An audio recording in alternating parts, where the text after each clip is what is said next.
I am lucky enough to have two passions being linked together in language learning and animal rights. I could actually outreach in a staggering 7 languages on a specific topic. Whoa, 7 different languages. And also in the street, we're talking activism, which is already a pretty high pressure environment. That's insane.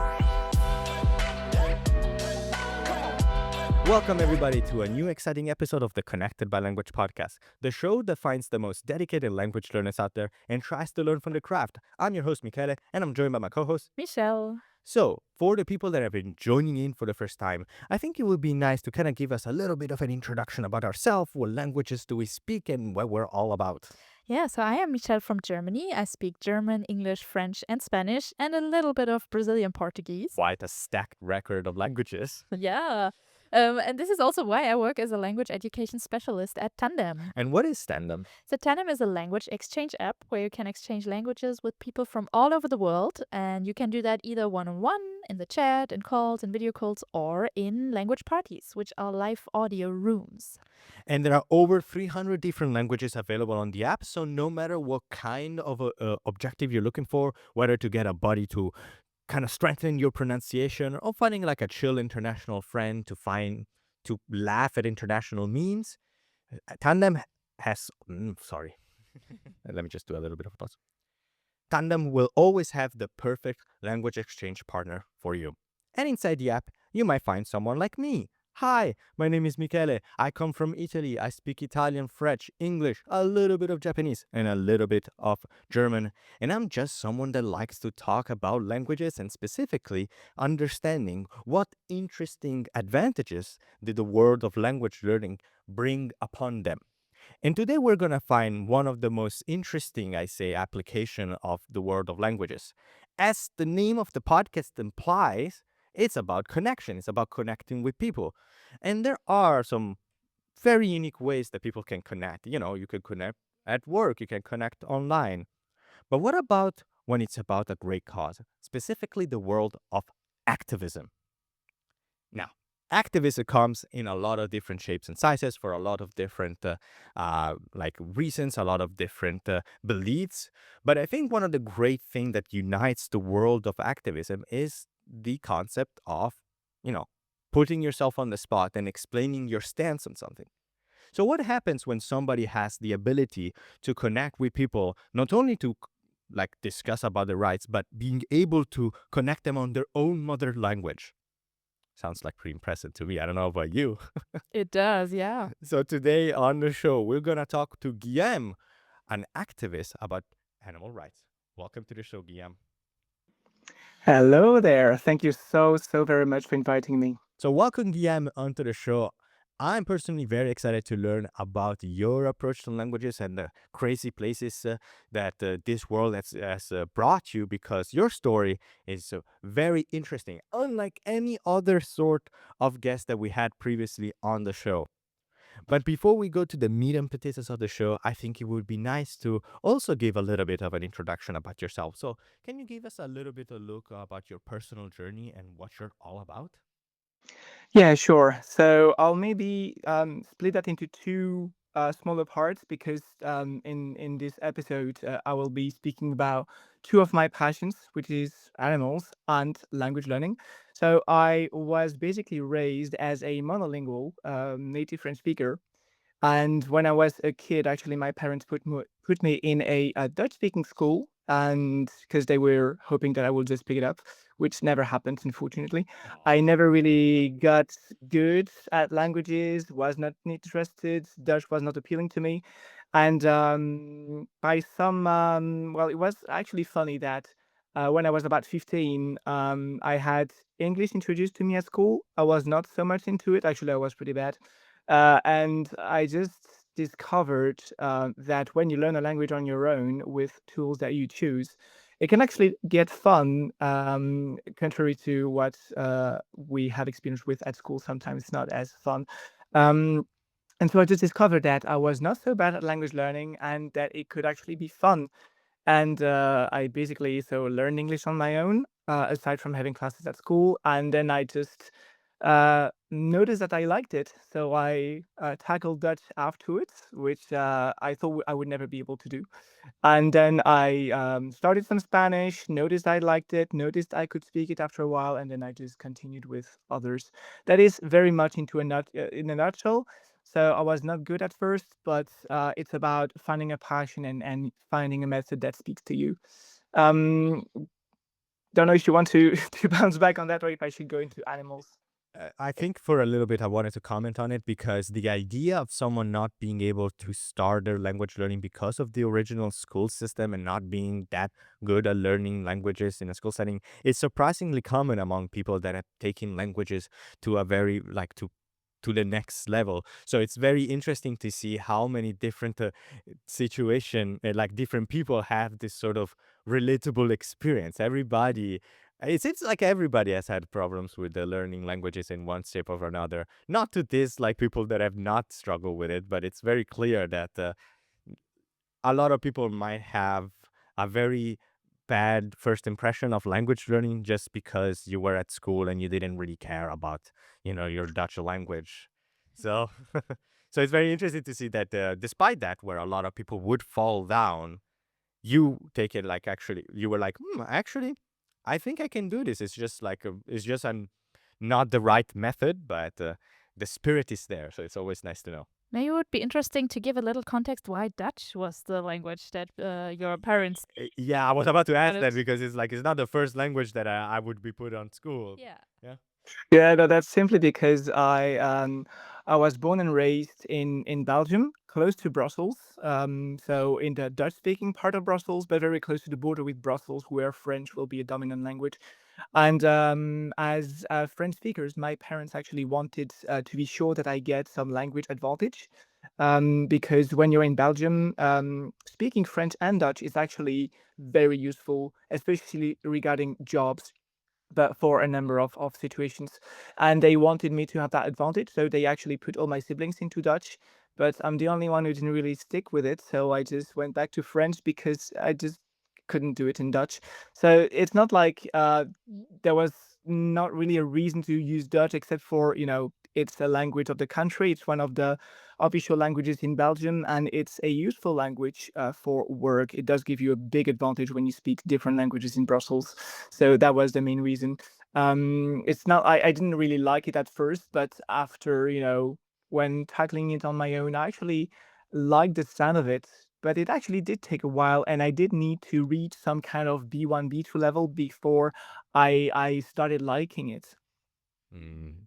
Yeah, it's interesting because you were like being thrusted into a new language like that comes with a lot of, I guess, biases. Like Dutch is not necessarily known as the first language that people would learn. So understanding how the sounds, also sound wise, is very different than the other languages within Belgium, right?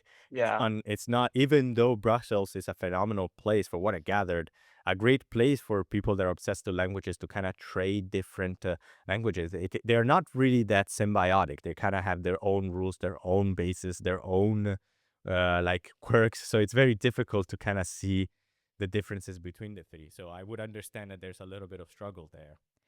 Yeah, and it's also the variation that I speak is Flemish, which can be seen as a dialect of Dutch, but spoken in Flanders, so in half of Belgium. And most people that you can meet who speak Dutch will speak the variation from the north, so a different accent, closer, slightly closer to German. Although of course there are many pronunciations of German.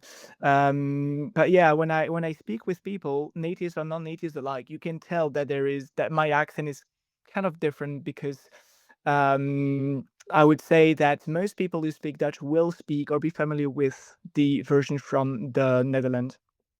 Oh, that's super interesting to hear, especially when you usually connect Dutch to the Netherlands and not to Belgium. So that's Yeah, super interesting. that's a very pertinent link. Um, Is it okay if I go back to the second part about animals? We will actually get there. We have like some more language related questions first, Sure. and then we will get back to the animal part. So actually about that, you learned language, or you learned Dutch, and then you obviously also speak English and other languages too. It would be interesting to know, like after some time when you finally like learned several languages, was there anything special you got access to with all your languages that people around you didn't have access to? You mean by adding languages or Yeah. Yeah, specifically by exactly. okay.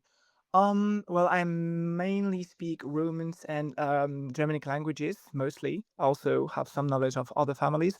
I would say that, well, what is easier is of course grammatical awareness, of course knowing rules and or feeling rules, but also I have a degree in linguistics and teaching, so I do have knowledge of how grammar works in general, and that does help when you accumulate languages.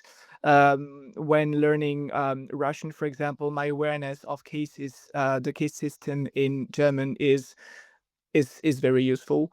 And then, of course, you have sounds that you're familiar with. You will have cognates. You'll have words that exist across languages, but you also have an easier time memorizing vocab. So you can have words for free when you have languages which are closely connected. But then simply, my brain is more used to how mnemonics work, and I actually can memorize words very easily because I just train my brain to see links, create stories together, so that I can actually remember a word easier. Mm, that's a very interesting way to put in, like, when it comes to language learning, because a lot of people, I'd say, when they come onto the show and they talk about the strategic part of the languages, they think about not necessarily about these hard vocabulary, but they do think about the mentality behind it, kind of like preparing their brain themselves to kind of get ready with the syntax of it and the way that that sentences are constructed, and then they come to the word of vocabulary kind of as like, now that I prove myself that I can make sentences in this method, I can think about the vocabulary. So it's kind of like a late stage part of the language learning archive. So it's very interesting to see somebody that has the ability to kind of take those like vocabularies and being able to recognize them and slot them pretty easily. That's something, that's a kind of skill that I personally would be very jealous of having. I'm very jealous, Ren. I'm very envious, not jealous. That's not the right word. It's envious. But it's But yeah, that takes interesting. practice. Mm. Yeah. It's interesting that that you see it like that, because when I start learning a language, it's always vocabulary first. Like That's probably what most, like, I'd say what most programs do, but it's not the first thing that you learn, per se, or like when, what I mean by that is not necessarily that, oh, you learn the grammar first and no other parts of the vocabulary, because you're kind of forced to, when you're yeah, making an example of, to say like, how are you, you're gonna learn some of the vocabulary. But I feel like you kind of use those like phrases as kind of like placeholders, where you don't even think of what they mean. You just think, oh, that's the sentence, that's how it yeah, works, that's a subject, that's a verb. You don't really try to kind of slot in what the word actually means, okay, or what similarities does it have to other verbs. So yeah, that's kind of like my mentality, is like the understanding the preset sentences that are about a specific topic, which would be in your case about animal rights, which we're gonna get soon. Don't worry. I know you've been asking to get into the part of the story. It's coming. Don't worry. But yeah. yeah, that's like kind of how I figured, at least most people who learn languages, is just the vocabulary is kind of like a placeholder. You don't think about the words. Okay, yeah. So Um, more learning the chunks first and yeah, later getting into exactly. the In chunks. That's yeah, that's yeah. that's the that's a great way to put it. Yeah, I couldn't figure it out. Thank you so much. But Yum, you have a quite a very interesting language journey that involves also your love for animal rights. But I wanted to focus on a little bit of a part that kind of led to this moment. Um, a little birdie told me that you have kind of like an interesting moment happening in the streets of Amsterdam. Am I correct? Yeah, that bird is very right. Yeah. Okay. So maybe you could tell us a little bit about what happens into the streets of Amsterdam, or maybe if I were to kind of give it a little bit of a spoiler, to the story, a moment when your languages put you in a position that nobody else Mm. around could be in. Yeah, that is a very fun story. So about 2 years ago, I got a chance to do some activism in Amsterdam because I used to work for an organization, or not work for, but be active within an organization called Anonymous for the Voiceless, which is an animal rights organization that basically talks about animal rights in the street with people. And they try yearly to organize our big actions, because usually you do that locally in your own city, but that organization yearly tries to organize international actions in specific cities. And 2 years ago they organized it in Amsterdam, and I was lucky enough to go there often. And well, so I'm rather used to outreaching because I've been doing that for years. And so you had activists from a lot of countries. Of course, not the 200 countries in the world, but there was a good diversity. And of course, most activists will speak their native language. Then they might or might not have a certain amount of English, depending on their own story. And then there were the local activists who spoke Dutch. And so most activists would speak, as I said, up to 2 or 3 languages for most. And of course, my situation was a bit different because I am lucky enough to have two passions being linked together in that story on that particular city, which is language learning and animal rights. So I could basically practice some languages by outreaching, and I could actually outreach in a staggering 7 languages on a specific topic. Whoa, 7 different languages. And also in the street, we're talking activism, which is already a pretty high pressure environment. That's insane. It's indeed a very specific topic. That makes it harder because it's not like speaking about the weather, about how are you, what about your hobbies and stuff. That is A1 level. I could kind of get my head around that in Russian. I could not outreach in Russian. So you do need to know not only vocab connected to to the topic, but also you need to guide the discussion. So knowing which questions to ask, what how to react depending on the on what the person answered. And animal rights is actually a very broad topic because you have ethics, you have environment, you have health, and the conversation can go anywhere at any seconds depending on what the person answers you. So you need to have not only a good diversity of vocab on that particular topic, but you should also be on the ball regarding what will be your next argument, and how the conversation evolves. Did you plan to like use all those 7 languages from the beginning on, or was it more in the moment that you decided that you encountered somebody in a different language and then you said, "Oh well, let me try in this language too"? Oh no, well, I did not know that Amsterdam was such an international city, because when I do these actions in Brussels, I do not get to speak all these languages on a daily basis. I mostly use French, English, sometimes Dutch, sometimes Spanish. I don't often get like Italian, Portuguese, German. It's pretty rare. So Amsterdam was a different situation. Um, I knew that I would have some other languages, but um, I did not know it would be that much, because I thought it would be wild conversation here and there and something else, but it was actually way more than I thought. But actually, I prepared for that because I actually made a vocab list of all the possible words that I could need to understand or to use. And I translated every word into my 7 languages to be sure that I could at least get some basis. Like, of all the words I memorized, there will be a part that I will forget, or like due to stress or something. Or in the best scenario, I could just have a whole conversation on that difficult topic with all the words I needed.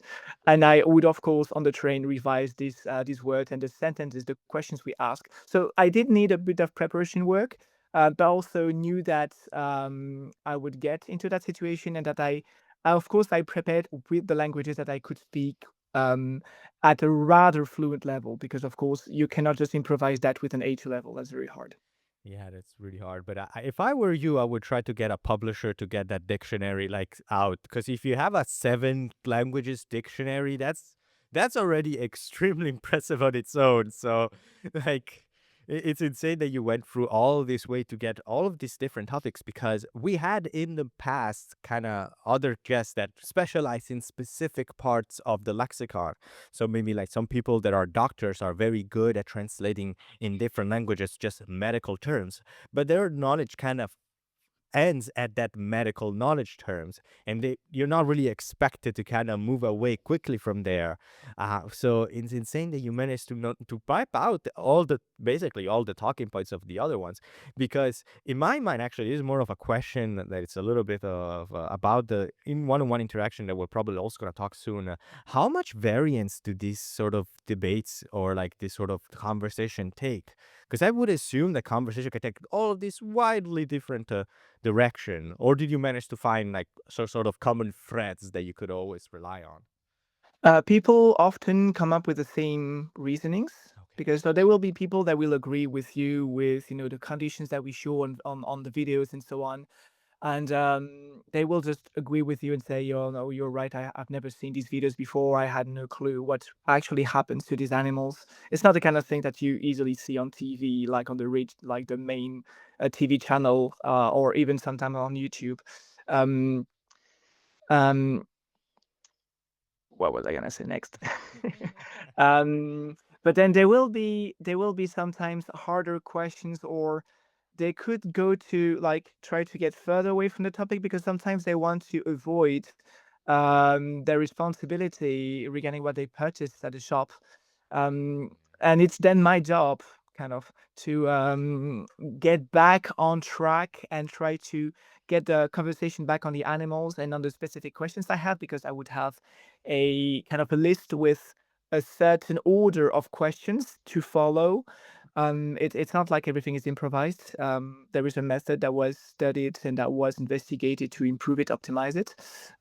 So I mostly had the same basic questions, but then since it can go in all directions, I would say that usually it would be the same question, same sentences, same words, but you will always at some point have something that goes a bit beyond, and then you need to be ready to understand what they say, see where they are going, and then which word you will need to answer their concerns.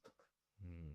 Yeah, it's interesting to see because in my mind, when I think of activists, like, of course, I think of people that have done their proper research, that they've done their proper, like, look into their own uh, cause. But at the same time, you kind of feel a lot of emotions coming around on that side, that it's not strictly a logical, like, debate where two people Mm. in front of each other, just like speaking absolute, like, no, I don't say absolute facts. That's not what I'm trying to say, but I'm saying that it's absolute super coldness. Only the scientific terms and scientific studies are reference, and that's and that's something that I would like to kind of like open up a little bit the concept of the attitude that people have when talking in this sort of situation in different languages. So when you speak to somebody in their native language regarding like when you talk about difficult topics, what changes in that person that you would have not been able to change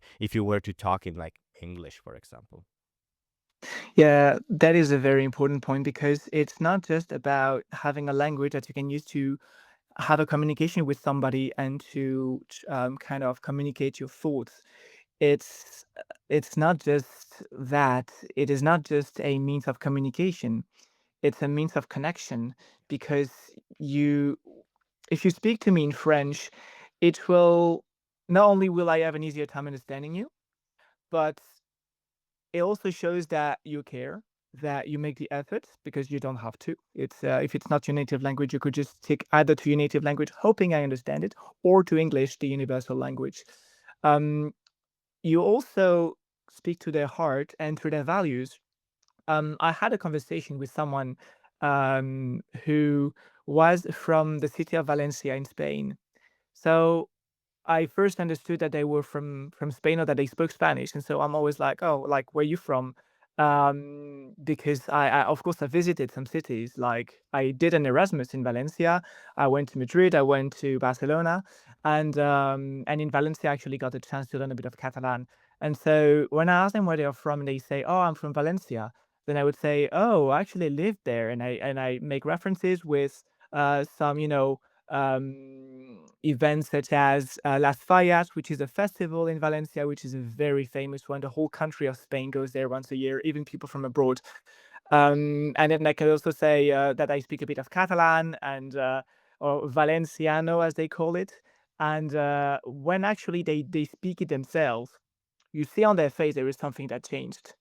Like that, it's as if I was no longer the Guillaume from Belgium, but I was the Guillermo from España or from Valencia.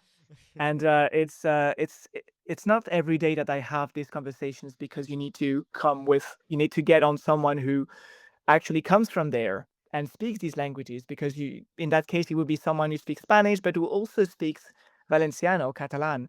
And when they notice that I speak it, it is, you feel like they are no longer treating you just a foreign person in the city. They are talking to you as if you were their neighbor from in Valencia. And not only do you see the smile on their face, you see that they are happy, and you also notice how easier it is to have a conversation with them because you're kind of their brother. Wow, was not expecting changes to be that drastic because It's not but all the time, but of it course, can happen. but the fact that it can happen to begin with, that's already quite the change. Because I think everybody is always happy to know that their own little culture is validated from somebody foreign. I think that's pretty well known, especially except if you're from Paris. Sorry, guys. Oh. No, I'm joking. I'm joking. But the idea that, like, being referenced in the moment when you least expect it must feel phenomenal from both sides. From your side, that you're being able to be understood and to have a positive reaction, and from them to be able to see somebody that has taken the effort to do so. But actually, before we continue with the question later, I wanted to might ask you a little bit of a question. Do you notice that there are some of the languages that you speak that have much, like, better impacts when you speak them compared to others? Like, of course, except for English, of course, because that's universal. But maybe you notice that some languages tend to be much more celebrated than other languages when you speak to people, especially in It's this. it's such an interesting question because I have noticed that. So for the record, I speak French, English, Dutch, Spanish, Italian, Portuguese, German. These are my B2 level plus. And then I also can communicate at a slightly lower level in languages like Esperanto, Norwegian, Catalan. I have some rusty basis of Mandarin Chinese. I am tackling Russian now at an A1 level. And I've already done Pona plus all the languages that I've forgotten. Um, and so, of course, You already have of many languages, so you shouldn't be worried about losing a couple of them on the way. so what's great with these is that indeed I can compare situations and see how people react. So I've noticed I at that particular event 2 years ago and in Amsterdam, there was one activist from Norway. And when I discovered that, I actually, of course, my level of Norwegian is not so high, but I'm fluent with a limited amount of vocab, let's say. And when I spoke to him in my basic Norwegian, he, he also had a different reaction, and he started saying to everybody, "Wow, he speaks Norwegian." There was basic Norwegian. I really did not say much, but it was like crazy, like wow. And sometimes we can get that reaction with even an A1 level. You should never underestimate how natives will react. I had another situation in a hospital. I was actually coming to help a friend who is a nurse and who needed someone to translate languages.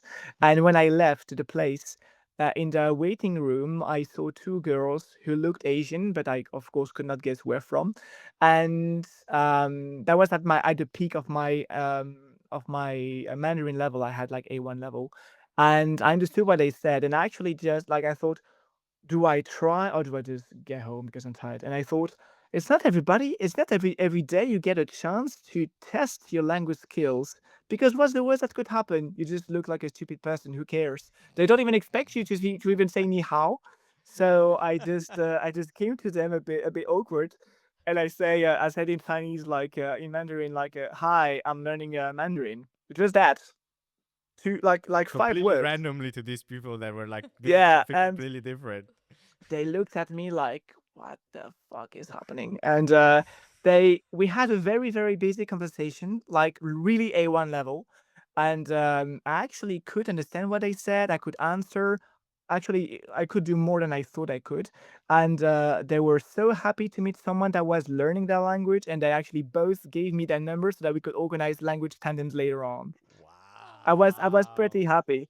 That was nice. Real life tandems. That's That's a so real life Yeah. tandem. Yes, that's how real life tandems are made. People, don't be afraid to yeah. talk to strangers. Except be careful when you talk to the wrong stranger. But that's So phenomenal. yeah, I noticed that so with Mandarin, but I mostly noticed that with Portuguese and Spanish. Of course, I lived in Spain, so my level is pretty high. And when I speak to them, especially someone from Spain, because my accent will match theirs, you see that they're so happy that someone is making the effort, that someone speaks well, and that they don't have to try to find the right word in English. Like I speak to their heart, I speak to their culture, and they are very, very thrilled.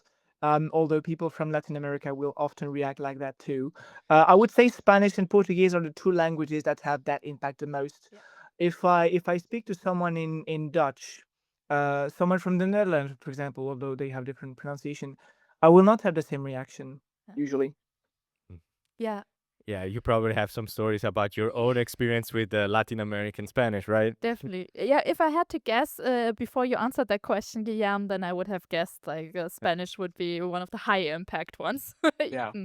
even if you just can say some words.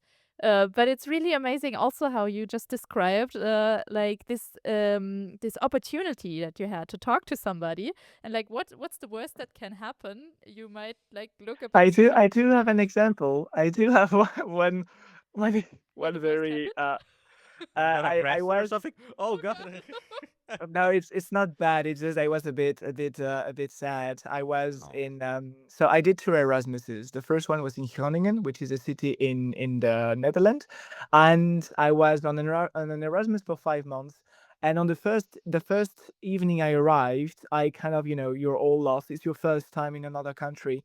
I actually went to some kind of a shop that these places where you can rent a DVD something, and I just tried to start a conversation with a local there, and she was like, "What the fuck is going on?" But not in a good way.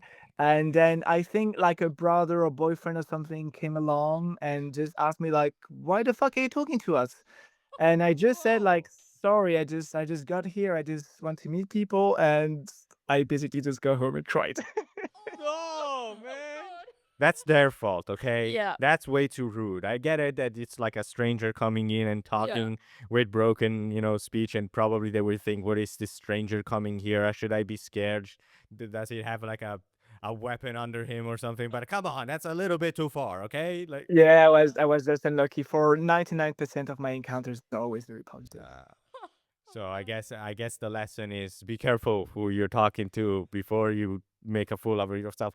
But the great thing is that at least it wasn't like dangerous or anything, because Mm. that's the thing that some people might have a fear in when talking to strangers in to begin with. Because talking to people, it's one of the most effective ways to learn languages fast, Yeah. or at least to get like a much better grasp of things. But a lot of people come in and be like, "Oh, I don't want, like I'm scared. I don't want to talk to my neighbor about the packages that they got from me, and I don't know what to do.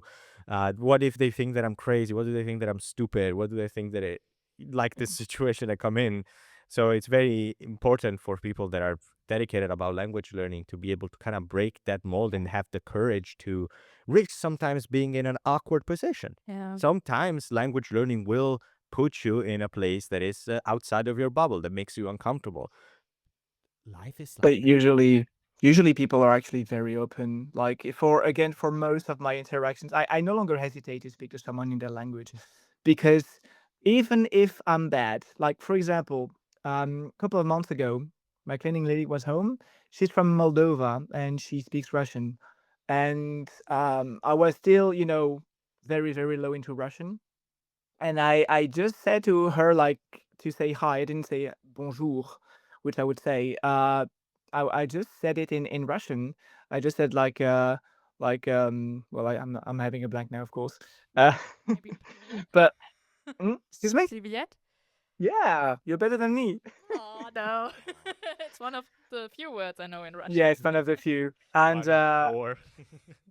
so whether you say privyet or spasiba or Yeah. like some basic words, they like people are always so happy that you try, even if you know just a couple of words. It can be very basic. Again, spasiba, privyet. These two things like hi, thank you, they will get you a long way, regardless of the language. So you will rarely have bad experiences when you give it a shot. It can happen, but I think it's usually worth it because the person will rarely react in a negative way. They notice that you're making an effort and that you're butchering the pronunciation, so that you're a beginner. Mhm. And did you have a moment, like coming back to those activism in the streets, where you experienced something that you might not have experienced if you hadn't spoken their language? Yeah, well, that particular experience with the person from Valencia, that Mm. was it really stayed with me because it was like, what the fuck is happening? But I think it's not just about I was in your city or I went on Erasmus. It's also about how you speak. Um, because I could say, for example, hola buenas, which is hola buenas, is specific for like when you go to Spain, you would say hola or buenos dias. But natives don't speak that way. They say hola buenas or muy buenos dias. And because you use specific words that they use and that are not in textbooks, they will already react in a different way. And then you could say something like, jo passé mi Erasmus en València i també parlo una mica de català perquè m'agrada aprendre llengües. And just that, they will already be like, their perception will already change because there is the ease of speaking, but then you also have the accent. And when I speak in Catalan, I have the accent from Valencia. And when I speak to someone who's from Valencia, they will notice that I'm speaking in their own accent, and they will not only be happy, but they will also treat you like a friend, and they will be way more open to whatever you have to say to them. And so, of course, when I speak to them about animal rights, they will be way more inclined to agree with me because they have a good perception of me. Mm. Yeah, I think that's part of like any sort of like sort of promotion or sort of conversation. Like the way that you appear to people can do a lot to the conversation. And in the case of activism, you could technically argue that being able to relate to the person that you're talking to is half the battle. But there's another half to the world of activism. So can you maybe go point us to what the other half of this sort of conversations about activism looks like? So it's the part of connecting yourself through language is one half, as you say. Of course, it can have more or less of an impact. In some conversations, it actually did 80% of the job. In others, it doesn't really contribute because the person doesn't really care or because, I don't know, it really depends on the person. The other half will simply be about finding the right questions to ask so that the person thinks and to have them trust you, or not trust you, but feel like they don't have to defend themselves and that they can just speak openly to them, that they can speak openly with you because you will not judge them, for example. So it's also very much about strategy or about being a compassionate person and understanding that it's not because you eat meat that you're a bad person. And because some activists will actually say that if you eat meat you're a bad person. Of course, that's not what I think. And so they will react better if, of course, you speak their language, but also if you are open with them and you're just questioning them. And well, afterwards, you also have to know the right words and so on. Yeah, so it's a pretty complicated set of interacting paths and strategies. I never think about the conversations as a strategy. I have to admit, Mm. it's kind of like a not necessarily the most popular way of viewing this type of connections. But in the case of activism, it does do quite a lot of the. I don't want to say heavy lifting, because that's not it, but it is a very important part. The coming into to a conversation, knowing already what kind of paths it takes, because we Well, some usually. sentences, some questions will work better than others. So if I say, well, what you see on the screen is happening because you pay for it, so you're a bastard. That will not be the right strategy. So it's just about, knowing kind of what questions you can ask, which the person will feel better about because you're not criticizing them, but you're just inviting them to think about the topic and ask yourself a question that you might never have asked yourself before. Just like before I became vegan and before I even stopped meat, I never thought about the topic ever at all. And then I had a random conversation with a friend who said, who made me realize that when I was eating meat, I had paid in the shop for an animal to be killed on my behalf. And that is something I never thought about before. And he did not accuse me of anything. He was himself a meat eater, but just helping me just notice I could then do something about that thought. And the something was, well, paying for animals to go through that is not something I want to do with my money. So I just thought I'll just stop it because it doesn't connect with my values. And that's a quite interesting method. So it's the Socratic method here that you rather ask questions instead of like using arguments to pursue somebody from your point of view, I guess. Mhm. What what made you realize that it was a better way to to keep or to use this method instead of trying to tell them what your point of view was about the topic? Well, of course, there are some people that naturally will follow the Socratic method because it's just the way that they talk. And then you can also base yourself on what science says, because science of communication is a big science, and it's very interesting to actually sometimes read a few books about communication to know how to improve your skills, not just about speaking about animals, but on your everyday conversations. Basically, the idea is that people will not necessarily agree with what you say, but they will listen to what they say. So if I tell you something, this is me telling my point of view to you. And if I say, well, you're a bad person, of course, you will not be happy with what I say, and you might simply not listen to me, or you might even think that I'm a bad person.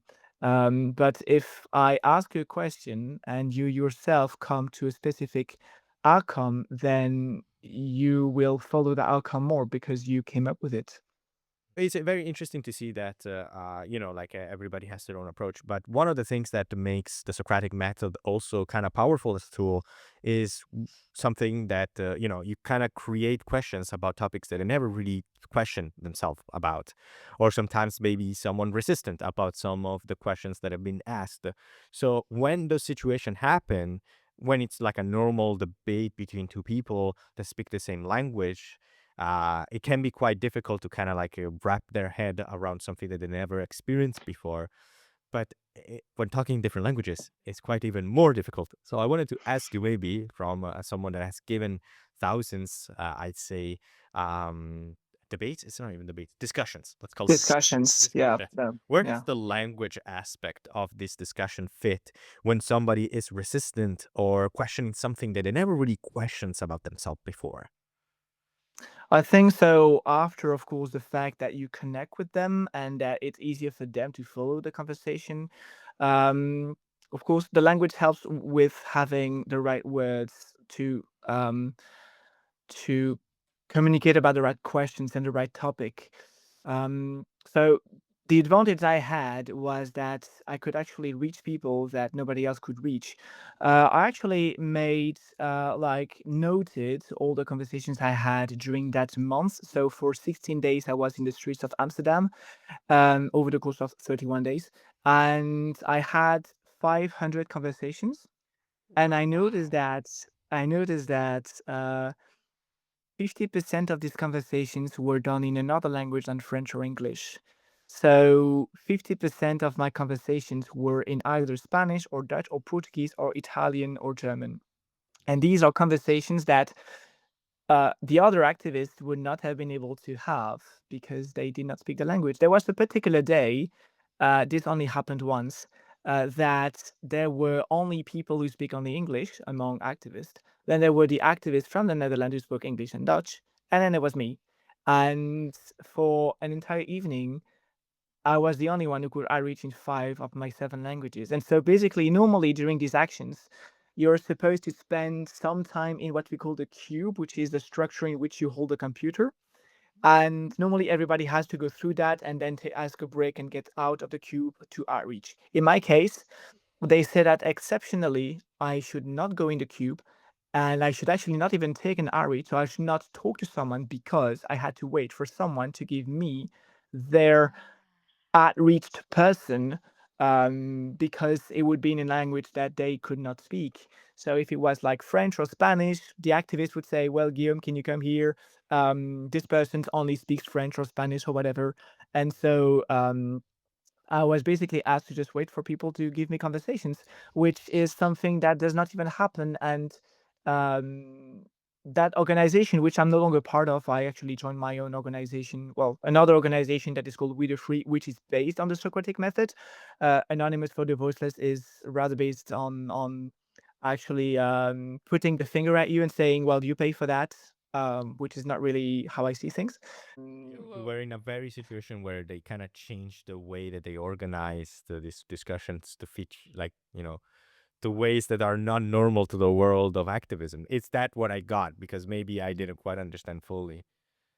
Well, Wow. for the afternoon, they, because I was the only one who could do these outreaches, they did not want me to do it in English because everybody could. Yeah. So they just wanted to keep me on the side so that whenever there is a conversation in French, Spanish, Portuguese, or whatever, it would be sent to me. And normally you have to go in the cube because everybody has to do the effort of doing that because it's physically demanding. Yeah. But because I was the only one having different languages, I was actually asked to not be in the cube. And actually, when that decision was taken, the activist who got me out of the cube, one of the organizers, said, "Well, Guillaume, your language knowledge are way too useful to be kept, to have you stay in the cube and not speak and just hold the screen." So I was happy to stretch my legs, and I rather talk rather than stand with a computer in my hands. Yeah, but also that sounds quite like a lot of pressure having like this many responsibilities and having this many different people from all around the world Um, coming onto you. But the difficulty was rather that I needed to change to switch language. So at any given time, you're asked to speak a specific language and to start an outreach with someone you don't know and just improvise with that. So, but I actually kind of do that already with my work. So I work at a contact center. So I help customers on the phone and by writing. And so we use French, English, Dutch, and German. So when I have a phone call, it can be in any of the four languages. So when I take the phone call, I don't know what the topic is, and I just discover what the language is, and 5 seconds after I hear the language, I have to speak it myself and to introduce myself in that language. So that help these two things, activism and my job, they do help me to train my brain to actually code switch like this.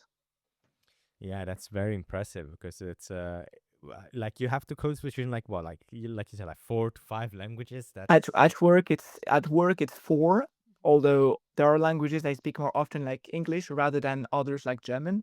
But during activism, I often will use things like Spanish or Portuguese because I will be the backup. What I do now is I am an organizer of the organization, and so when there is a conversation that I can have, then I would have to take it in Spanish, German, or Portuguese, for example. wow. That's I, impressive. Yeah, I wish I had like a funny quip to say after this. It's like just wow, man. Like that's insane. But it's interesting. Now you have kind of collected thousands and thousands of conversations.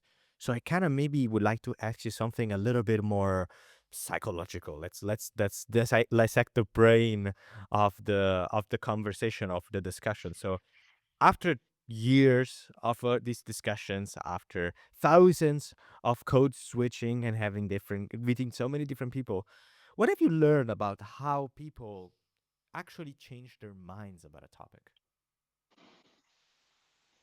About a topic as complex as animal rights, because it touches to people's values, to people's emotions, to their tastes. It touches so many different aspects. That's why it's a complex topic. It's not just about food.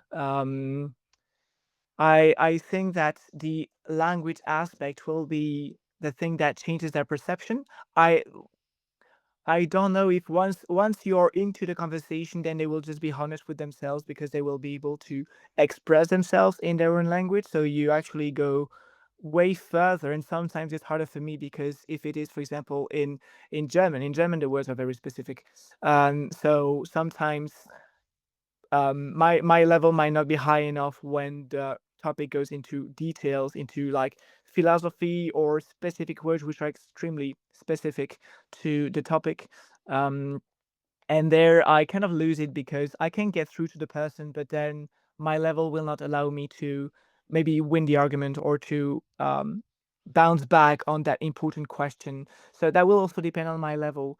If it is in Dutch or in Spanish, which are secondary main languages, then I'll be able to be much more effective. And I will not only have the advantage that they are happy that I speak their language, but I also will be able to say exactly what I mean and to get further into the discussion. Yeah, because it is, I think, one of the limitations of being able to have so many different languages at different levels is that, these are serious topics, and if you cannot fully represent the topic, it may give kind of like an, I don't want to say an excuse because that's not the word, but like an avenue for people that are maybe a little bit resistant on your topic or your discussion to kind of use it as a protection tool. It's like, oh, you don't know how to fully explain this concept. Well, that means that I am much more knowledgeable about you than you are, and that can be quite frustrating. But at least look at the bright side. At least it's a great motivation to keep going and keep getting better and Mm. better, right? Mm, And it's a typical misconcept too that if you are not on a high level yet, that you cannot really do deep talk in the language. I mean, that's a fact, but the other person that they think you are like not dumb, but you Yeah, just are not not good enough. exactly not good enough, not intelligent, but you just cannot express yourself yet in the language. So that's always super important to think about. And I like that you said that it helped people to actually express themselves better when you talked in their native language, because usually the understanding part is a lot easier than the speaking part. So for you to understand what they said, maybe on a really high level, would be a lot easier than if they had to express themselves in a foreign language to them. So smart mhm. choice here. Yeah, smart choices. Well, you just do your best, and then you basically for every conversation, regardless of the language, I just do my best. And if it is, for example, in Italian or German, which among the seven are among the lower ones, I know that in some cases I will have a harder time understanding or answering with the right words to express what I say, what I want on the specific question. But then often that will be the only option because um, often I am the backup plan because there is nobody else. Yeah. So in Amsterdam, sometimes there were activists who were from Italy or Germany, and I would actually propose that they do the conversation because they will do a better job. But Yeah. often I am the backup plan, so I know that it's either I try or the person just walks away, and that's not an option. Yeah. And you are the backup plan for the animals themselves Yeah, too, who cannot Yeah. speak for themselves. yeah, So that would be interesting to know for us too. Like you work to give a voice to animals who cannot speak in a human language, but animals do communicate, just not the way humans do. And it's interesting for us to know, like, what do you think humans are actually missing when they say they cannot understand animals? Well, humans can understand animals to a certain degree. If I try to communicate with someone who speaks, let's say, Korean, I don't speak Korean. I could communicate to a certain degree because words only account for a certain amount of communication.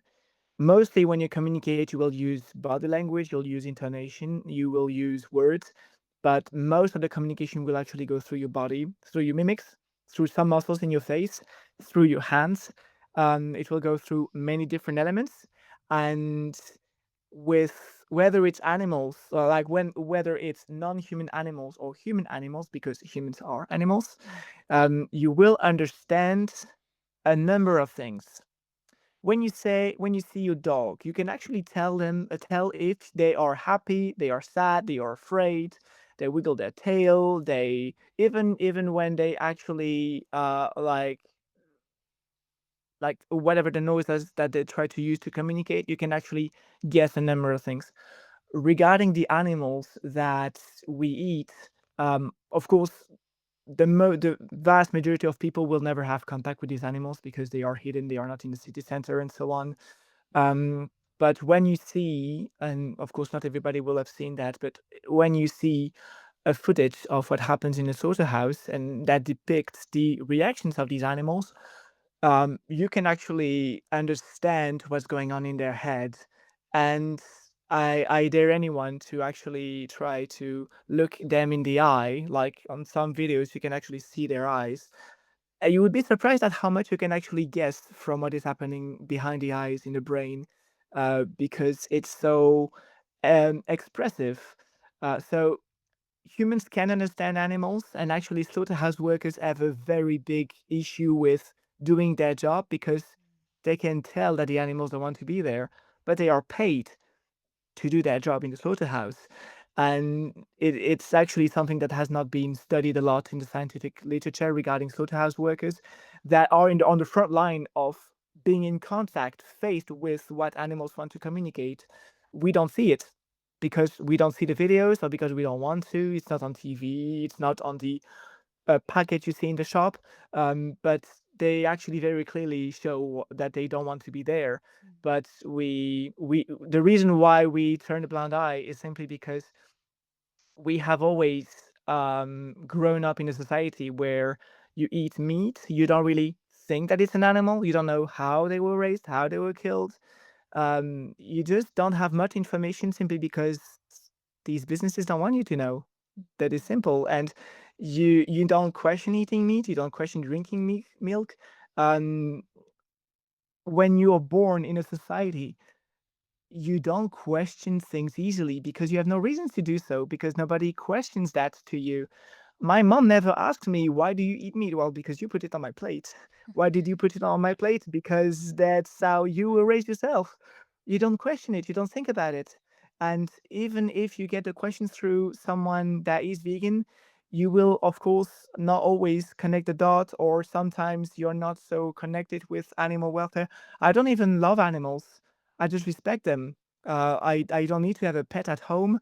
I don't need to cuddle a cat or cuddle a dog. I just think that the bare minimal is just to respect their right to live. And even if you can't communicate with them, you can imagine that they want to live rather than die. But we don't question it, of course. And I think also one thing that is important is that each animal has their own different communication styles. Like the way that a chicken would have reactions to their environment might be a little bit different from how a cow does or a pig does. So I think as a little bit of a message before going to the last question of our program is to try and see and detect from the animals that you see around or from footage of different animals to kind of try to discern what emotions they're going through. And maybe you can use that skill also to understanding your own people better, like your own community, and maybe see all of the similarities that you will find. There may be a lot more than you think.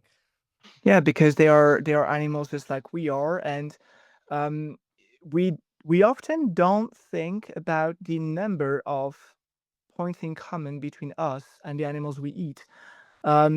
Except that they don't communicate with the same language as we do. There are not so many differences. I mean, they think, they experience emotions, they don't want to die, they value their lives, they value their peers, they want to eat, they want to reproduce, they enjoy just being in the grass. Like chickens love to be in these kind of holes in the ground in your garden where there is mud. They love to be there. Basically, a cow is just a very big dog. They react in ways that are so similar not only to dogs but also to us. But we just don't think about it because we never get to see them. But there is no real reason why they would not deserve to live more than we do. The cow and me will both value their life in a similar way. Um, we can't communicate that to them. We can't ask them the question, but we can see in their eyes that they value their lives, and there is no reason why they would not value their lives, basically.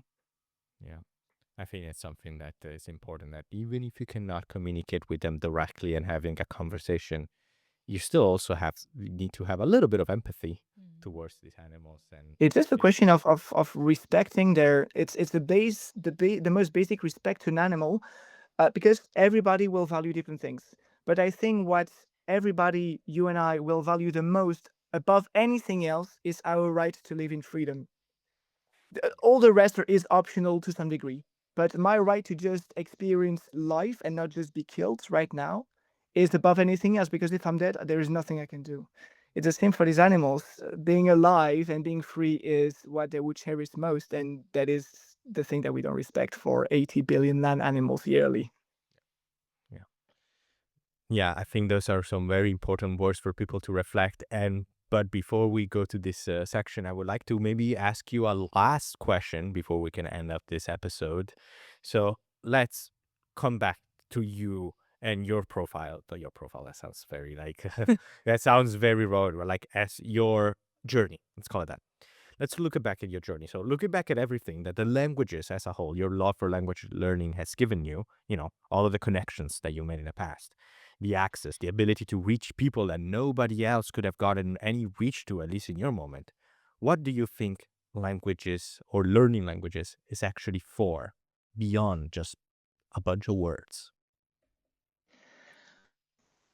Well, language is, in my opinion, mostly, so it will have many different functions, but I think it's mostly a tool to communicate and to connect. So we are social animals, and most animals are socials as well. Um, we use language to express our thoughts, to express our emotions, our wishes, things that are real or even not real. It's not just about expressing words, because every language will have different ways of expressing things and will not use the same words. We know that some cultures have way more words to describe snow than we do, because snow is omnipresent in their culture because it's so freezing cold. Um, so it's not just about the words are just um like the atoms of communication. There are things that you use to communicate, but then communication is fundamentally not so much about the words, but about the connection from one mind to another. And that is why communicating to someone in their native language is so strong and so powerful, because you don't just communicate something, you connect to their soul, to their culture, to their values, and to who they are very deep down, because the native language is the one language that is connected to your whole soul more than a foreign language, even if you speak it very well. Yeah. Yeah, definitely. There's also a lot of connections that are waiting to happen, even beyond just your seven languages dictionary. Sorry to go back to that, but it's still very relevant. But yeah, in general, it is very important to understand that all of the crux of communications that go beyond a language and all the ways that people have the same conversation and can connect despite all of their differences, whether you are a bipedal animal that thinks and buys food and eats it, or, a cow in a slaughterhouse. But again, with all those words, thank you so much, Guillaume, for coming on to this episode of the Connected by Language podcast. I was thrilled to be invited. Thank you so much for accepting my presence. Yes. And before we end up the episode, if you have any sort of big projects that you're working on, or people want to learn more about what you do and what you're working on, this is the best time to show it, as they will be linked in the description below. Is there a specific project that you want to shout out? Yeah, I would underline the organization that I am currently with. So it is called We the Free, because we are free and they are often not. And it's an organization that organizes outreach activities in the whole world. There are currently close to 200 cities worldwide being part, and their goal is to communicate in a compassionate way using Socratic method. And it's an organization that has, of course, difficulties to live, to survive, because they don't get a lot of money from the government, of course. And what they now have is that because they need funding to help open new chapters, that's how we call them, a chapter, so a city where an action is done, because you have many people wanting to open a chapter to raise awareness, to show the reality to people and have nice conversations. And of course they need support, either people being active as vegans, or even people that can donate even €1 per month. And what they actually do, and I think it's very nice that they actually get to do it, is that they are working with generous donors who actually, if I decide, for example, to make a monthly donation of €1, I won't really feel it. Most people don't feel it, regardless of your budget. €1 is not much money. If you donate that once every month, the donor actually makes it times 6. So it is €6 monthly that is donated to organizations to open new chapters and get material to actually speak about the topic in the street and fight against the oppression that animals are facing now. So if you do that for a whole year, that's from like €10, you get €60, which is a lot. And it is a lot based on not much money, basically. And you can actually, through their website, you can see how they use the money. Some organizations are not so clear and transparent. That organization is, and because it is, I have to do it too. So I actually have on my Facebook group of We the Free Brussels a whole spreadsheet with all the money that we've received and every single invoice that we had to pay with that money and how much we have left. So it's extremely transparent, and even €1 per month can really like move mountains. So if you have even €1 per month, and whether you're vegan or not, doesn't really change anything. If you want to help animals and you can donate €1 per month, that is a euro that I think would be well spent. Yeah. So whether you're someone that is interested in the world of animal activism, or someone that is vegan and wants to do their own part, I will link all of the necessary links in the description. But in the meantime, thank you so much, everybody that has watched this episode of the Connected by Language podcast. Have you had the possibility to speak about your mind about a topic that you're very passionate about in a different language? If you have, you can put it in the description below. But for the moment, again, thank you guys so much for watching. And if you enjoyed the video, please subscribe. So there's going to be a lot of extra episodes that were coming in. So you guys better stay tuned in. I've been your host, Michele, and I've been joined by my co-host. Michelle. And I wonder who's going to show up on the Connected by Language episode next. But until then, I guess we can see you in the next episode, right? So See you. bye-bye. Bye bye.